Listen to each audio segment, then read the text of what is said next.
आपने कहा आज माननीय रक्षा मंत्री जी आए थे, उन्होंने फेलिसिटेट किया मुझे और मुझे लगता है कि ये जो मिशन है ये हमारे देश के लिए एक बहुत बड़ी उपलब्धि है और बहुत सही समय पे ये एक मिशन हुआ है, क्योंकि हम भारत अपनी जर्नी पे है ह्यूमन स्पेस फ्लाइट मिशन की, मिशन गगनयान, भारतीय अंतरिक्ष स्टेशन और अंततः लैंडिंग ऑन मून।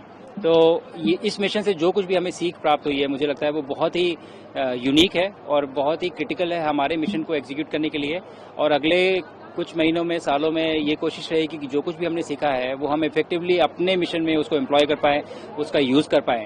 पर सबसे बड़ा एस्पेक्ट जो है, जो मुझे बहुत खुशी दे रहा है इस समय, वो ये उत्साह देके, जो लोगों में इतना प्यार है और जो इतना सपोर्ट वो इस मिशन को दिखा रहे हैं। तो मुझे लगता है कहीं ना कहीं ये क्यूरियोसिटी ऑलरेडी जनरेट हो चुकी है हमारी कंट्री में और अब बस हमें इसको इनेबल करना है और एक के बाद एक हमें ये मिशन एग्जीक्यूट करने हैं। बहुत ही जल्द हमें इंडियन सॉइल से इंडियन रॉकेट पे, एक इंडियन कैप्सूल में एक इंडियन को अंतरिक्ष में भेजना है। सर, यूथ के लिए क्या मैसेज देंगे, स्पेशली जो new batch of Indian air force में रिक्रूट होंगे अपकमिंग ईयर्स में, उनके लिए क्या मैसेज है, किस तरह से अपने आप को वो और ज़्यादा डेवलप कर सकते हैं, इस तरह की अपॉर्चुनिटीज़ को कैश इन कर सकते हैं, क्योंकि हर रोज़ ऐसी अपॉर्चुनिटीज़ आती नहीं है। बहुत अच्छा सवाल है ये। मुझे जैसा मैंने कहा कि आई थिंक मुझे भारत के लिए ये एक बहुत बड़ा मौका है इस समय स्पेस एक्सप्लोरेशन को लेके, और यूथ को मेरा मैसेज ये है कि एम्बिशन हमने तैयार कर लिया है, अब ड्रीम्स हमारे बहुत बड़े हैं, अब उनको पूरा करने के लिए हमें आपकी ज़रूरत है।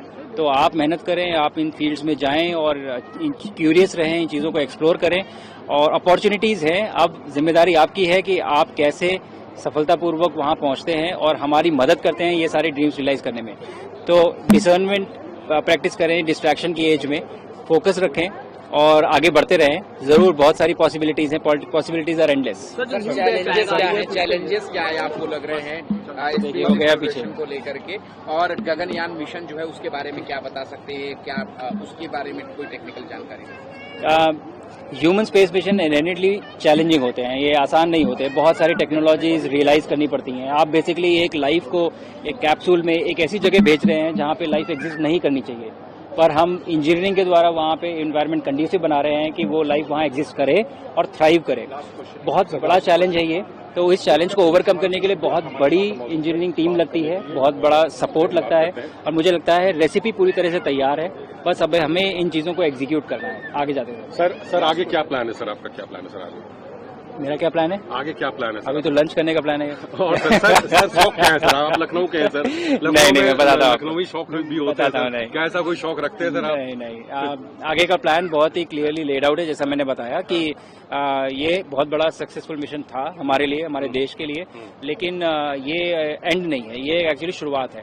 तो इस मिशन को यूज करके हमें अपने जो मिशन है, अपनी धरती से, अपनी सॉइल से हमें ये मिशन एग्जीक्यूट करने हैं और वो बहुत बड़ा टास्क है, एक छोटा चैलेंज नहीं है, ये बहुत बड़ा चैलेंज है और सबकी जरूरत लगेगी इसमें।